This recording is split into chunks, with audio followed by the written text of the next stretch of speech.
All right, I'm posting here another summer garden walkthrough update video, primarily because the heat has finally arrived. Yesterday had a high of about 107. It's 95 degrees right now, and the forecast is calling for the high today of about 108. We do mercifully have some clouds overhead today, but it's honestly just making it feel a little more humid than usual. But I kind of wanted to walk through, show everybody what's doing well, what's not, and also just kind of showing how everything is faring in the extreme heat here. So starting, of course, with the star of every summer garden, tomatoes. Our San Marzanos have been doing fairly well. As you can see here, we have some nice big clusters of nice big fruits. They've now grown to the height of where I have the shade cloth. They're kind of out of room at this point. They are forming more fruits as they get near, as they grow. But unfortunately, see if I can find one here. We are having some real problems with blossom end rot. And of course, as almost everybody knows, blossom end rot is a calcium deficiency issue, not necessarily a matter of calcium deficient soil. It's a calcium uptake problem. So there could be plenty of calcium in my beds here, but if the plants were ever stressed, they can have trouble getting the calcium into the fruit where it's needed during development. We're losing, I'd say, about a third of everything here on these plants to blossom end rot, which is unfortunate. I mean, I'm not going to complain too much. We're still getting a great harvest out of these. But, I would really like at some point to figure out a solution for reducing blossom end rot even more. I am going to try a foliar feed with a fertilizer called calcium nitrate.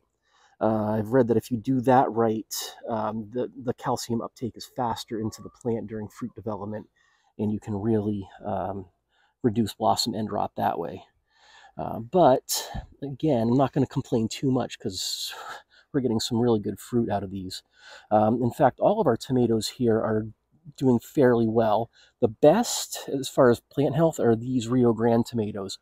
I'm super impressed. First year growing these, and pretty much no blossom end rot on any of these. They seem to be super resistant to that. They seem to thrive really well in the heat. So these are staying in the rotation. Really, really happy with these guys here. Similarly, these two Cherokee purple tomato plants that I have here, I had to put up an impromptu shade cloth to cut down on sun scald, but these are just doing amazing. In fact, I need to get out here soon and harvest another round of these. These are about ready.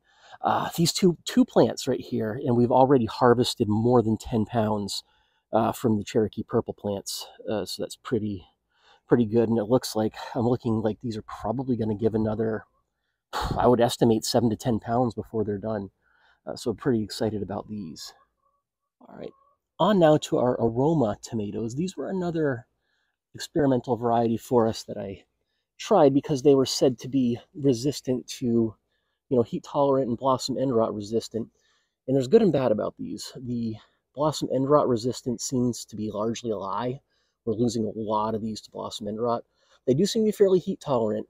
What I like about them, you can see the size of the fruits that they produce for such tiny, determinate plants are pretty, this is pretty good here. Overall, we're having a great tomato year. It's about maybe halfway through the season, maybe a little more, and we've already harvested over 45 pounds of tomatoes. Most of them are in freezers, in the freezer right now. We'll can them when we have enough to make that a worthwhile exercise. And also the skins come off really easy once tomatoes have been frozen, so you can skip the part of the process where you have to blanch the skins off. Really like that method. The other thing that I'm doing as an experiment this year, see this little guy right here. This is a little Rio Grande tomato plant. And I started a second round, actually. It dawned on me that we have a really long growing season here in Sacramento. We won't probably see any frost until November at the earliest. We might even get through November without it. It's kind of a toss-up. So why not? The determinate tomatoes have a really fast turnaround before they yield. So I figured, why not try and sneak another round of sauce tomatoes in before the frost? So I'm going to see how that goes. If we can coax them through the extreme heat, which looks like that's here, I think that, we could be getting an October tomato harvest and make some, late season stuff out of that. So that's pretty exciting. We'll see how that goes. Like I said, it's an experiment. You don't know until you try. All right, at the ends of our tomato beds are our Boston pickling cukes. Well, I haven't added up the numbers yet. We've got a decent harvest out of these. Right now we have a fridge so packed with dill pickles that we don't really have much room for anything else.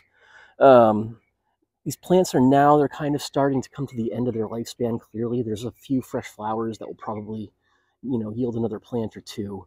But I think that these will probably be done in the next 2, maybe 3 weeks.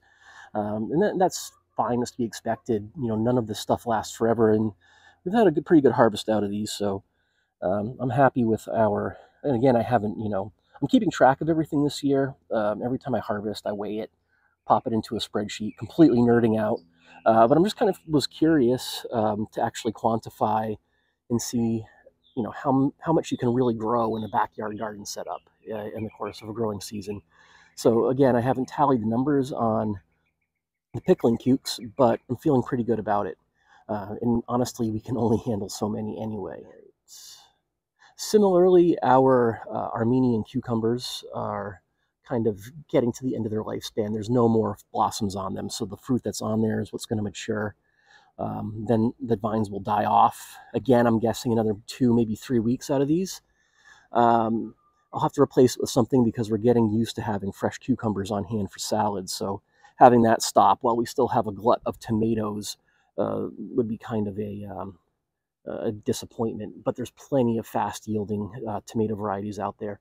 But again, we've got a lot out of these so far. This is one that will probably need to be picked in the next couple of days here.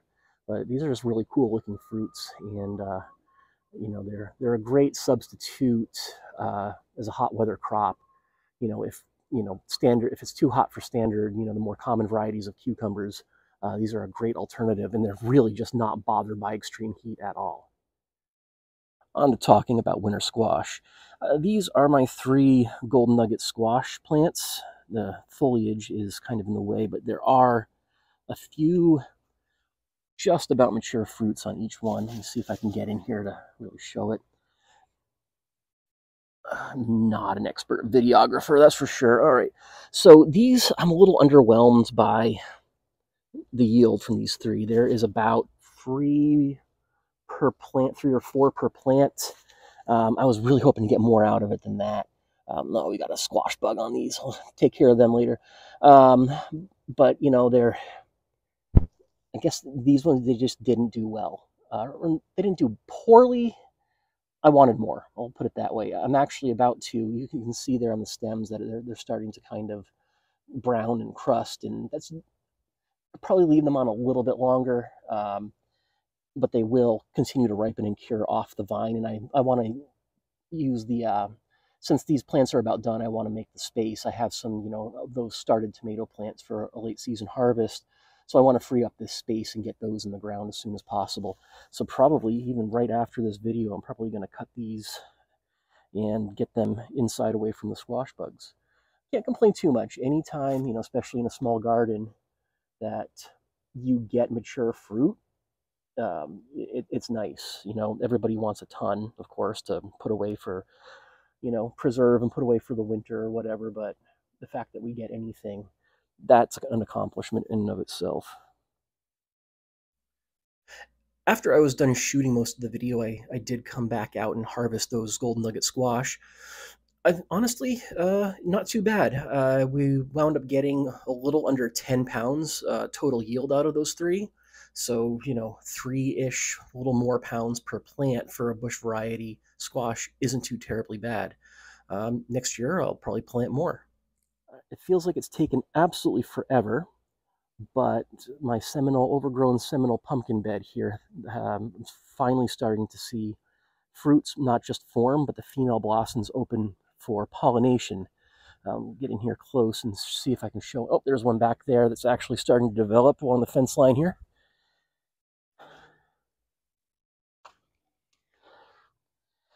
There it is. It's looking healthy. It's not yellowing and shriveling up like so many winter squash fruits tend to do before they mature. So I'm really interested to see how these turn out. I've never grown these before. I definitely overplanted in this bed. It's easy, especially when you have limited space, to kind of try to pack in as much as possible. Um, it's not, of course, always the best thing. A garden bed, this is 6 by 6 by about 2 feet deep. There's just a very limited, eventually the plants are going to use up all the available nutrients. I have been feeding and fertilizing with, kind of a reduced nitrogen and a higher phosphorus and potassium number. I've actually been mixing in a little bit of soluble potash to up the potassium, which is what you want for fruit development. So I'm seeing how that goes. It's hard to tell because it's so overgrown, but so far I've only identified maybe 4 or 5 squash that look like they have a chance of making it to maturity. I'm kind of actually reevaluating my approach to winter squash, and I'm thinking about sticking with bush varieties just because they don't take over. They're not as much work to wrangle. They don't, of course, you don't get as much with a bush variety winter squash as you do with a vining and climbing variety, but you can compensate because the bush varieties will yield so fast. You can get more than one crop in a growing season. So I'm kind of going back and forth. I'm going to see how I feel next year about that. All right, and a final note on winter squash. These are my butterbush squash, which are a variety that Burpee offers. They're basically a scaled down bush variety butternut squash. I'm trying to get some of these vines out of the way so you can see a little better what's developing here. Yeah, these will need another couple of months to turn that classic kind of tan-ish pink butternut squash color. But these are doing fairly well, especially because I decided on a whim to put them in the same bed as my sweet potatoes, which are now growing over.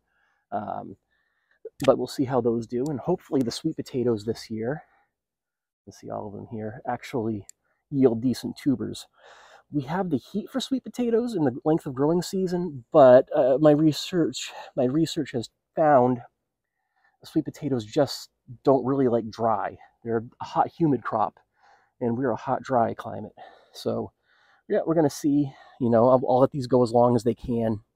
Probably harvest before the first frost, right before, and see if we can get some decent-sized tubers out of them. And this is kind of cool. One last winter squash note. So this was a volunteer plant. Let me back up so you can see how out of control it went. I didn't plant this. This was probably from compost, of course, and it just grew.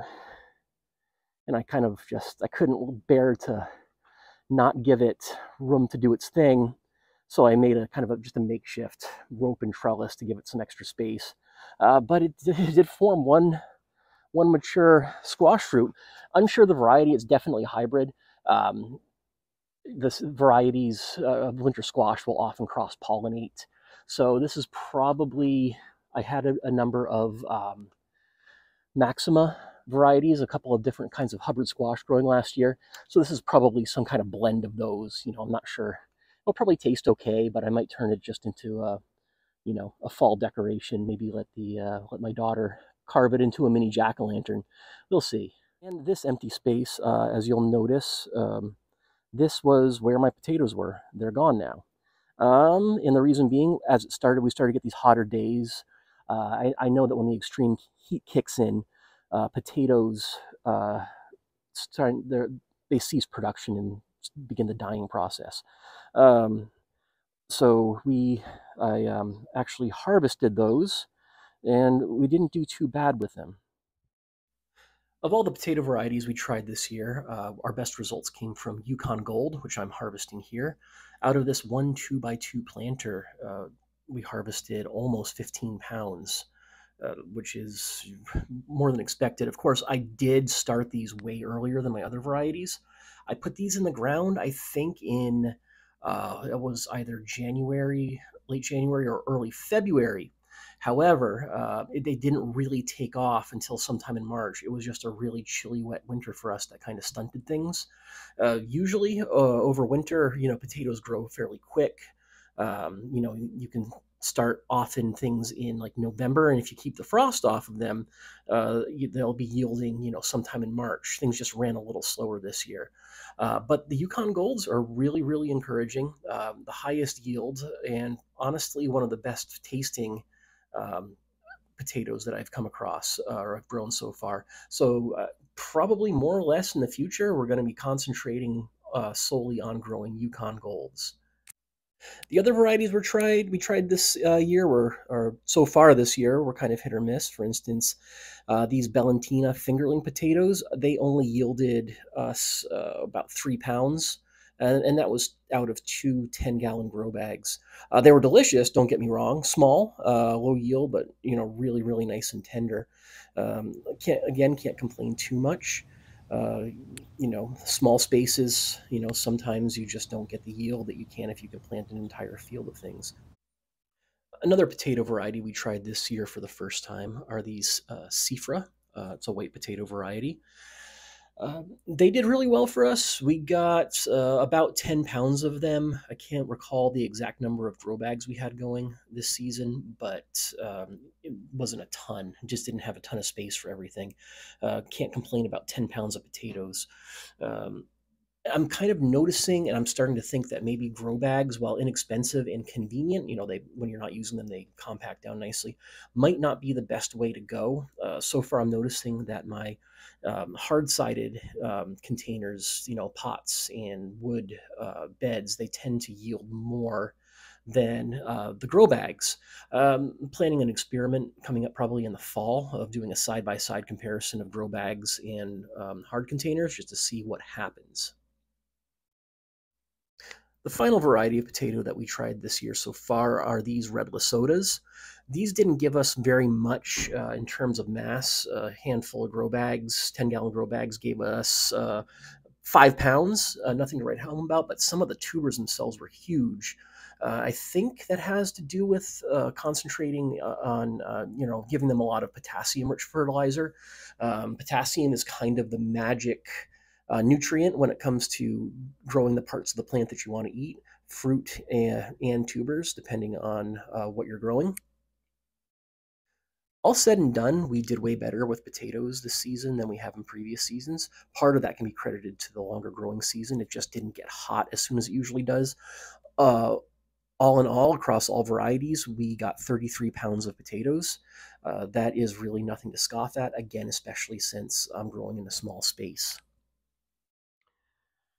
All right, so those are the highlights. I'm actually going to have to wrap this up.